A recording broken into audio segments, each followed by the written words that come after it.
안녕하십니까, 김대한입니다. 오늘 정말 오랜만에 저희 막내 아들 김세진 군과 함께 인사를 드리겠습니다. 세진 인사. 안녕하세요. 안녕하세요. 뭐 이렇게 진짜 좀 자리를 잡고 앉아서 인사드리는 게 되게 오랜만인 것 같은데요.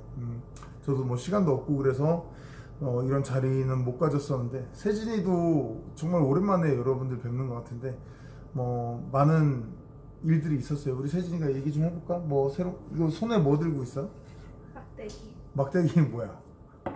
이거 그냥 아빠 때려요. 아빠 때리려고 이걸로? 알았어. 자, 어떤 일이 요새 뭐 하고 있는지 얘기해 주세요. 이거 카메라 보고 저 가까이 얼굴 딱 대고. 뭐 하고 있어, 세진이 요새? 요새 발레하고 있어요. 여기다 대고 딱 얘기해 줘. 요즘 발레하고 있습니다. 발레 하고 있어요. 발레를 세진이가 시작해가지고 발레를 그냥 취미로 하는 게 아니라 좀 진짜 열심히 저희 와이프하고 세진이 엄마가 발레를 하거든요. 그래서 발레를 진짜로 뭐 하루에 얼마나 하지 우리 세진이? 한 시간 반. 1시간 반 정도. 그리고 일주일에 몇 번 해? 일주일에 6번. 6번. 지금 초등학교 4학년인데 그렇게 발레를 하고 있어요. 좀 가까이 하고. 그래서 세진이 좀 여기가 카메라야. 여기를 보고 얘기하면 돼. 발레에서 힘든 거 뭐 있어? 지적받는 거. 지적받는 거. 발레에서 그리고 좀 좋은 거는 좋은 거는 칭찬받아요. 칭찬받는 거. 아니면 새로운 걸 잘할 때. 새로운 걸 잘할 때 그런 게 좋아. 알았어. 자, 세진이 하여튼 오랜만에 인사드렸고, 세진이 책 보고 있어. 그거 내려놓고 알았지?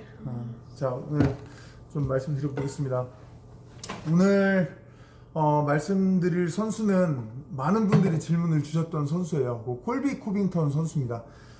제가 늘 말씀드리지만 제가 지금 로드 FC에서 일을 하고 있기 때문에 뭐 현재 지금 활동을 하고 있는 선수들 중에 신인 선수들은 제가 잘 몰라요.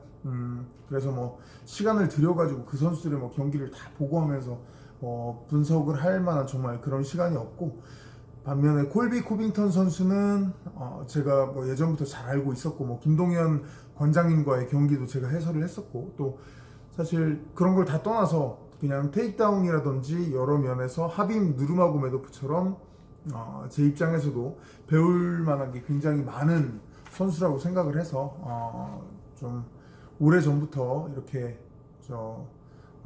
콜비 코빙턴 선수의 경기는 봐왔었거든요. 네. 한번 말씀을 드려보도록 하겠습니다. 콜비 코빙턴 선수는 전형적인 지구력 중심의 파이터입니다.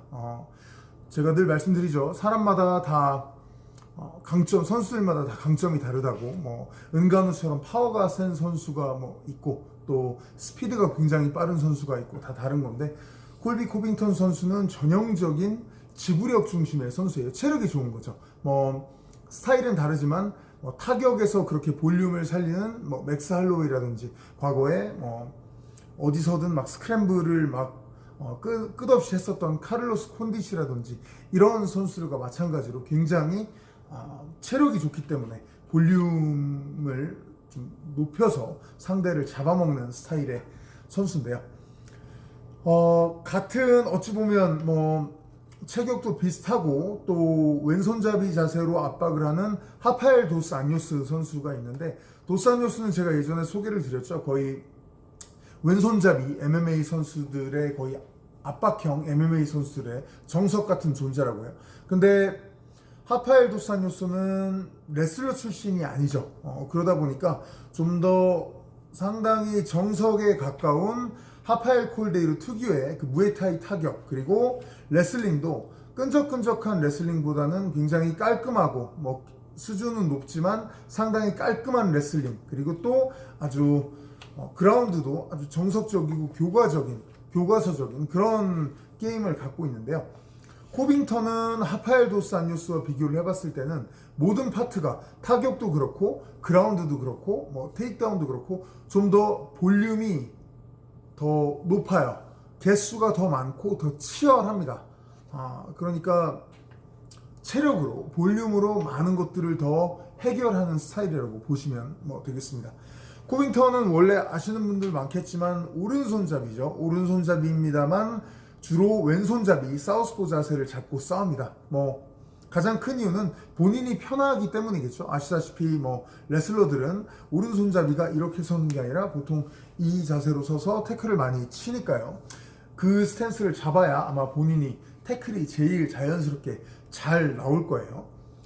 그 UFC의 초창기 경기 같은 것들을 보시면 뭐 본인이 기회를 봐서 밀고 들어가서 뭐 선제 공격한 다음에 선제 타격 주고 상대방 타격이 나오면 그때 무조건 붙는 그런 스타일을 주로 갖고 갔었는데 좀 레벨이 올라가면서 그런 타격, 그런 레슬링 및 그라운드 게임은 똑같이 갖고 가지만 타격 게임이 굉장히 많이 발전했습니다. 네, 그런 점들을 좀 상당히 좀 높게 평가를 하고 있고요. 하빕 누르마고메도프 선수를 분석 드렸을 때 하빕 누르마고메도프가 뒷중심을 놓고서 빠져나가는 이런 패턴 많이 쓴다고 말씀드렸잖아요. 코빙턴도 똑같이 씁니다. 하빕처럼 가짜 타격을 되게 많이 활용하고 약간 뒤로 빼가지고 잽잽 하는 이런 싸움을 많이 해줘요. 근데 하빕 누르마고메도프에 비해서는 진짜 타격의 빈도수가 훨씬 더 높습니다.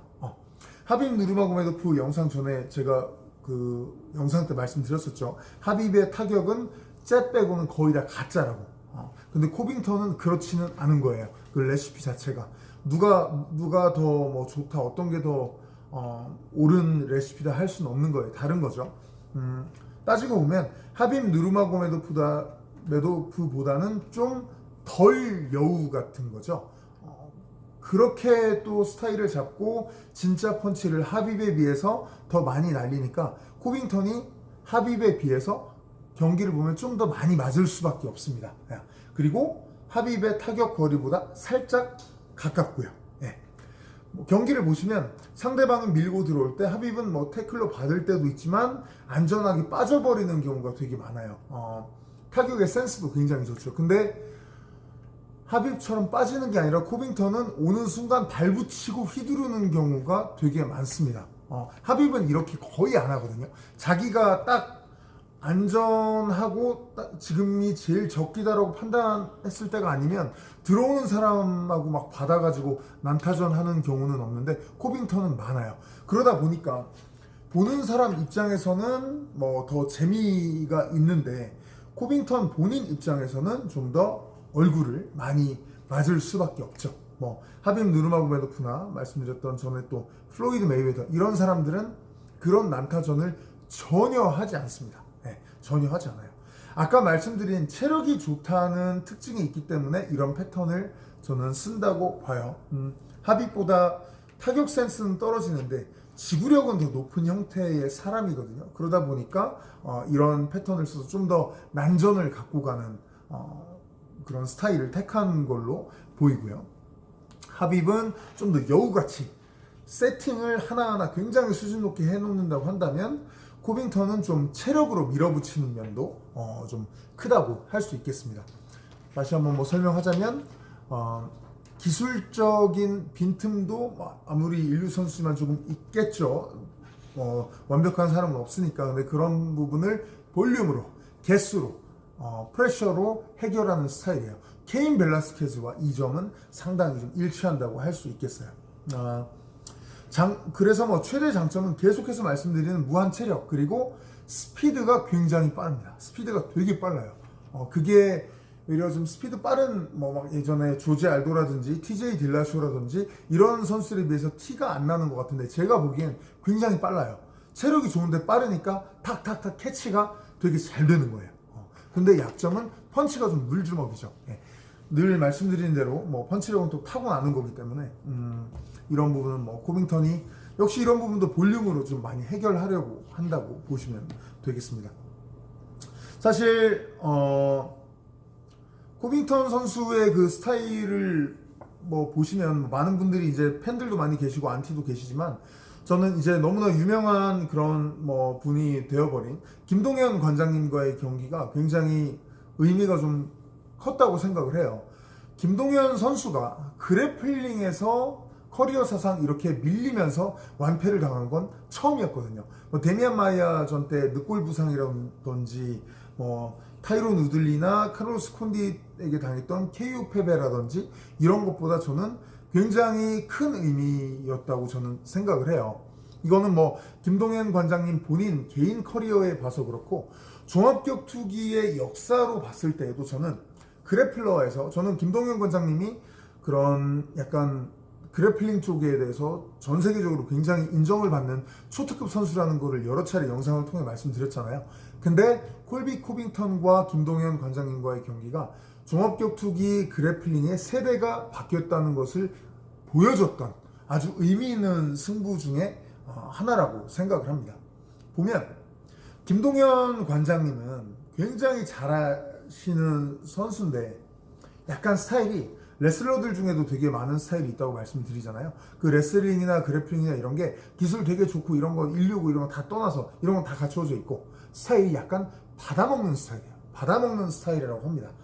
근데 이 받아먹는 김동현 선수의 그런 스타일들을 이 전 세대의 레슬러들은 굉장히 힘들어 했는데 이 콜비 코빙턴 선수는 외려 이걸 정면으로 치고 들어가서 받아먹으면서 하려는 김동현 선수의 스타일을 볼륨으로 부숴버렸어요. 좀 더 수준 높은 체인 레슬링과 그래플링을 보여줬다는 거죠. 이게 김동현 관장님이 보면 같이 미는 게 아니라 뭐 밀 때도 있지만 상대가 거칠게 밀고 들어올 때는 굳이 힘을 많이 쓰지 않고 좀 영리하게 케이지 쪽에 밀려가지고 슬슬 뭘 하나 주면서 상대방을 막 딱 넘기고 그러는데 그 빈틈을 노리는 김동현 관장님을 계속 흔들어 줍니다. 코빙턴 선수가 그냥 두지 않아요. 이게 되게 중요한 부분이에요. 체인 레슬링이 자 떨어졌죠.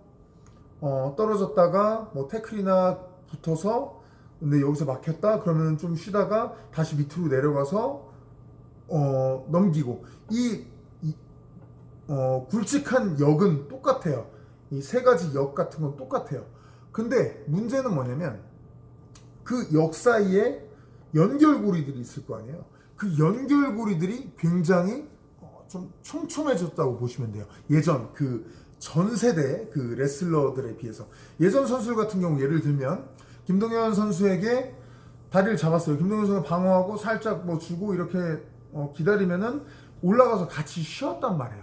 같이 쉬면서 김동현 선수가 뭔가를 할 수 있는 그런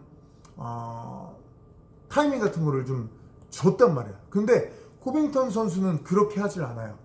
계속 뭔가를 해서 흔들어요. 김동현 선수로 하여금 쉬면서 슥슥 뭐를 보게 하는 게 아니라 자꾸 밸런스를 잃게 만들어 버려요. 그러니까 김동현 선수가 뭔가를 하기 힘들어요. 김동현 관장님이 사실은 그런 거 하나하나를 다 방어하면서 하는 게 아니라 방어할 건 하지만 조그만 거는 주면서 하는 스타일이에요. 주면서 살짝 주면서 하는 스타일이에요. 보통 레슬링에도 키 큰 선수들 중에 그런 사람들 좀 많거든요. 같이 낮춰서만 뭐를 할 수 없잖아요. 그러니까 키 큰 사람이 존 존스 같은 사람이 코미하고 똑같이 숙여서 낮게 하려면 힘드니까 그냥 주는 거예요. 줘서 빨리 먼저 들어오라고 한 다음에 그걸 받아서 거기서부터 또 게임을 하는 이런 스타일이 분명히 있거든요. 근데 김동현 관장님만 그렇다는 게 아니라 이런 스타일들이 보통 약간 정석파들에게 한계를 보일 때가 있습니다. 결국 맨 위로 올라갔을 때는 조금 주고 하는 게 잘 통하기가 힘들어지는 게 조금이라도 주면 그걸 먹고 야금야금 더 미친 듯이 밀고 들어오는 사람들이 되게 많거든요. 근데 김동현 선수가 그거를 커리어 내내 평생 동안 잘 해왔는데 김동현 선수가 못한 게 아니라 콜비 코빙턴이라는 젊은 선수가 다른 세대의 그 다음 세대의 그래플링이 이렇다라는 것을 보여줬던 경기가 저는 그 코빙턴 선수와 김동현 관장님과의 경기라고 봐서 굉장히 많이 저도 이 경기를 좀 여러 차례 보면서 연구를 많이 했거든요. 이 경기를 다시 한번 보시면 2라운드를 한번 보시면요. 코빙턴의 태클을 막았는데 김동현 선수가 끝까지 스프롤을 할 수 있었는데 끝까지 안 하고 일부러 무릎을 꿇고 다리를 약간 줘요. 코빙턴이 밑에 이렇게 깔려 있는데 위에 있는 김동현 관장님이 스프롤을 쭉 한 게 아니라 다리를 줘요. 그럼 코빙턴이 잡겠죠. 다리가 보이니까. 거기서 김동현 관장님이 막 때립니다. 근데 거기서 코빙턴이 어떻게 하냐면 가랑이상에 머리 박고 있다가 한쪽으로 빼서 결국은 테이크다운을 끝에 또 완성을 시킵니다. 원래 이렇게 살짝 주고서 계속 받아먹으면서 괴롭히는 게 아까 말씀드린 대로 김동현 선수의 스타일인데 그걸 부숴버린 거예요. 계속 말씀드리지만 이거는 아무나 할 수 있는 게 아니에요. 요즘 선수라도 아무나 할 수 있는 게 아니라 요즘 물론 기본적인 그래플링 수준이 올라갔지만 기본적으로 체력이 엄청 좋지 않으면 이런 스타일은 불가능합니다. 3라운드 때도 이런 똑같은 장면이 나와요. 테이크다운 코빙턴이 외려 김동현 선수에게 당한 다음에 똑같이 태클 자세로 잡아서 뒤집어서 완성해내는, 뒤집어내는 이런 장면들이 나오는데 실제로 지금 제가 설명드린 포지션을 당하면 상대가 김동현 원장이 위에 누르고 코빙턴이 위에 있는 거잖아요. 여기서 잡아가지고 이렇게 뒤집는다는 얘기인데 이게 실제로 해보면 되게 힘들어요. 숨이 굉장히 막힙니다. TV로 보시면은 영상으로만 보시면 아 태클했구나 하는데 실제로는 위에서 뭐 두꺼운 담요나 막 묵직한 것들이 누르고 있다고 생각하시면 되거든요.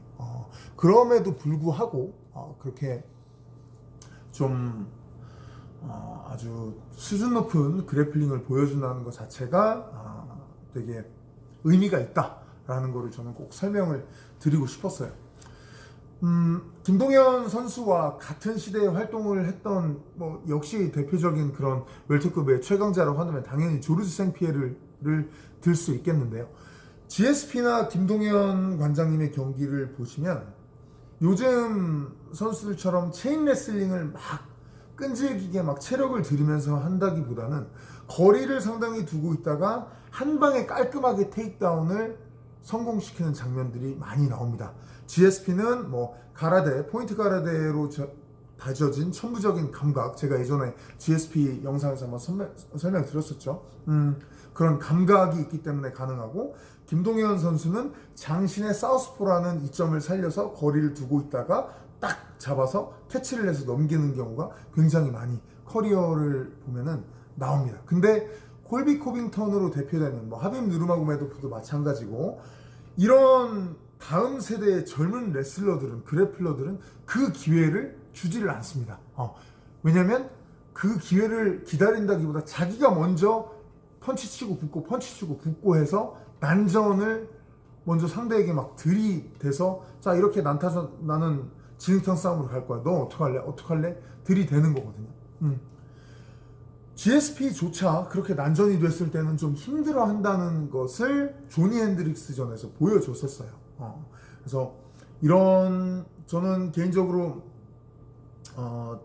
체육관을 운영하면서 그런 김동현 관장님이나 GSP의 그런 깔끔한 테이크다운을 자꾸 추구하는 사람들에게는 제자들에게는 하지 말라고 해요. 실제로는 그렇게 하는 게 정말 체인 레슬링보다도 더 어렵거든요. 특히 요즘 시대에는 저는 더 어렵다고 생각을 합니다. 그래서 외려 좀 끈질기게 붙어서 넘기는 거를 케이지에서 체인 레슬링을 오히려 많이 팔아 천부적으로 타고난 사람이 아니면 그렇게 얘기를 하거든요. 네. 자, 그리고 아까 제가 말씀드렸던 코빙턴 선수가 김동현 관장님과의 경기 때도 그랬고 다른 경기 때도 보면 상대 다리 사이에 가랑이 사이에 머리를 넣고 밀고 들어가서 낮게 들어가서 거기서 머리를 한쪽으로 빼서 만드는 테이크다운이 되게 많다는 것을 보실 수가 있는데요. 이건 뭐냐면 하빔 누르마고메도프와 비교해서 태클을 치는 거리가 가깝기에 가능합니다. 태클이 거리가 멀면 이렇게 있는 상대에게 가랑이 사이에 머리를 받고 들어간다는 건 되게 힘들겠죠. 미리 다 빼버리겠죠. 근데 자꾸 이런 장면이 나온다는 거는 아까 말씀드린 대로 코빙턴이 스피드도 굉장히 빠르지만 태클을 시작하는 거리 자체가 되게 가까워요. 그 이유는 아까 말씀드린 것과 이어집니다. 하빕에 비해서 가짜 펀치보다 진짜 펀치를 내는 비중이 높기 때문에 어차피 거리가 가까워지는 거예요. 그리고 이 자세 자체가 체력이 굉장히 머리가 눌리면 사람은 지치게 되어 있거든요. 그럼에도 불구하고 할 수 있는 건 아까 말씀드린 대로 체력이 원체 좋은 스타일이니까 이런 스타일들을 잘 쓰는 겁니다. 원래 상대 가랑이 사이에 머리를 넣고 있는 거는 케이지 쪽에서 머리를 넣고 있는 거는 케이지 원래 쪽에서 많이 씁니다. 케이지가 뒤에 있으면은 다리를 뒤로 스프를 이렇게 뺄 수가 없잖아요. 그러다 보니까 머리 딱 넣고 그 다음 기회를 엿보는 거고, 머리를 빼고 있으면 케이지에 기댄 상대가 막 엘보우 같은 걸 칠 수 있잖아요. 그러다 보니까 머리를 숨기는 거죠. 상대 다리 안쪽으로. 뭐 이런 기술들은 예전에 뭐 조니 핸드릭스도 그랬고 많이 썼었던 패턴입니다만, 코빙턴처럼 끈기 있게 이렇게 거기서 뭐 또 딴 데로 옮겨 갔다가 또 머리 받고, 그 다음에 아예 오픈된 공간에서도 그 가랭이 머리 받고 들어가서 옆으로 머리 빼면서 백 잡고, 체력이 어마어마하게 빠져요. 근데 코빙턴이기 때문에 그런 점들이 가능한 걸 좀 기억해 주시면 되겠고, 또 최근의 경기들을 보면 예전에 비해서 타격이 진짜 일취월장한 것을 보실 수가 있습니다. 디펜스도 늘었고 푸더크도 늘었고 타격의 컨비네이션 이런 거 되게 많이 늘었어요. 비록 뭐 진 경기였지만 그 카마루 우스만전 보셔도 그렇고, 뭐 도스 안요스 전이라든지 뭐 로비 라울러 전도 그렇고 뭐 엄청 많이 늘었습니다. 네, 그런 점에서 봤을 때 진짜 운동을 뭐 트래시 토크 이런 거는 뭐 둘째치고, 저야 뭐 이런 영상을 만드는 것 자체가 뭐 UFC를 많이 보시라 이게 아니라, 저는 로드 FC 대표인데 이런 영상을 만드는 이유는 같이 격투기를 배우고 있는, 실제로 연습하시는 분들이 좀 우리가 보고 배울 만한 거를 찾아보자는 거에서 만드는 거잖아요. 어떤 말을 하든 간에 운동은 진짜 열심히 하는 사람이라는 거를 알 수가 있어요. 정말 케인 벨라스케즈가 그랬듯이, 하빔 누르마고메도프가 그랬듯이 훈련 자체를 사랑하는 사람이라고 제가 보기엔 딱 몸으로는 거짓말 못 하거든요. 그런 몸의 언어를 확실히 좀 보여주고요.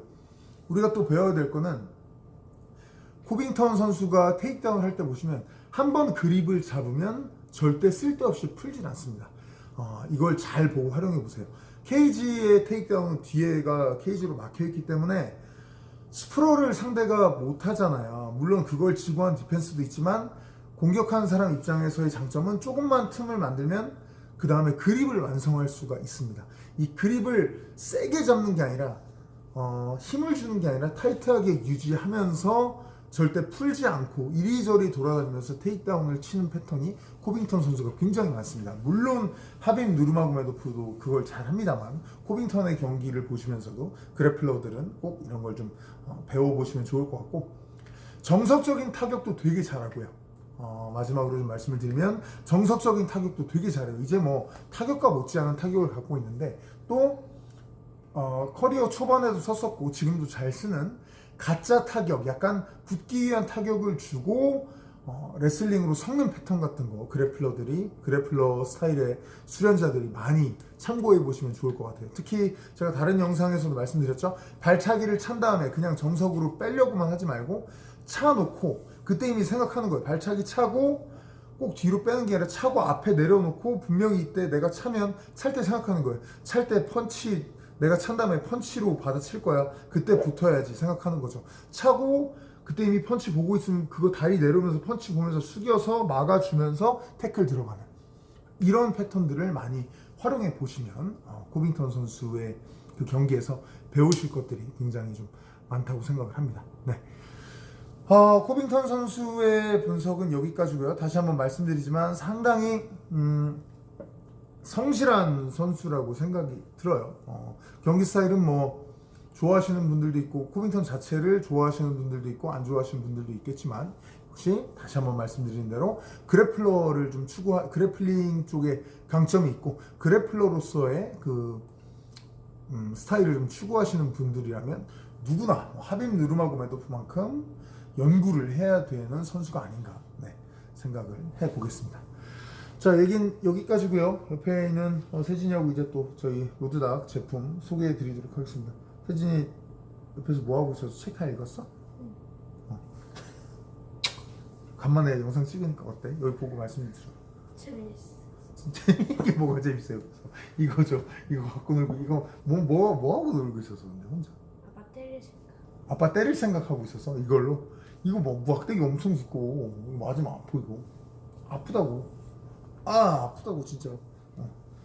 때리지 마. 이거 진짜 아플 것 같아. 아파. 때리지 마. 자, 제품 소개 한번 드리겠습니다. 세진이가 읽어볼까? 통 닭가슴살 팬스테이크. 통 닭가슴살 팬스테이크, 저 로드닥 저희 제품입니다. 제가 이거 저희 유튜브에 그 김현정 TV에서도 로드FC 본 채널에서도 여러 번 소개를 해드렸는데요. 저희 그 로드몰에서 구매를 하실 수 있고 로드몰에서 정말 야심차게 출시한 제품이에요. 이 제품은 진짜 다른 그 바이어분들이 드셔보자마자 바로 여러 바이어분들이 입점을 결정하셨을 정도로 아주 바이어분들에게 좀 선호도가 높았던 맛이 좋다고 선호도가 높았던 제품인데 이 제품 진짜 중요한 점이 있습니다. 여기 보시면 딱 써 있어요. 팬 조릿이 가장 맛있어요. 사진 읽어. 팬 조리씨 가장 맛있어요. 팬에 조리해 주셔야 되는 이거를 전자레인지에 그냥 데우시면 안 돼요. 다른 제품하고 좀 달라요. 이거는 팬에 기름 두르고 중간 불로 조리를 해주시면 5분 걸리고요. 에어프라이어에 180도에 조리를 해주시면 10분 걸립니다. 그러니까 이거는 후라이팬이나 아니면 저 에어프라이어에 그 조리를 해주시면 됩니다. 전자레인지에 돌리시면 물론 당연히 드실 수 있는데 맛이 확 떨어진다고 해요. 저는 뭐 팬으로만 저는 원래 말을 잘 듣는 성격이라 팬으로만 해서 잘 모르겠는데 여튼 꼭 그렇게 좀 드셔보시면 좋겠습니다. 이게 굉장히 맛있거든요. 로드몰에 가시면 구입을 하실 수 있습니다. 네. 자 여기까지고 저 세진 이제 마지막으로 우리가 또 언제 인사를 드릴지 모르겠지만 그때까지 발레 열심히 할 테니까 건강히 잘 계시라고 한 말씀 여기 가까이 이렇게 와서 가까이 대고 드려. 여기다 대고.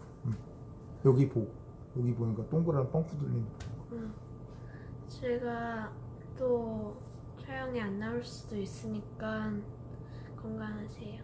아이고 감사합니다. 안녕히 계세요.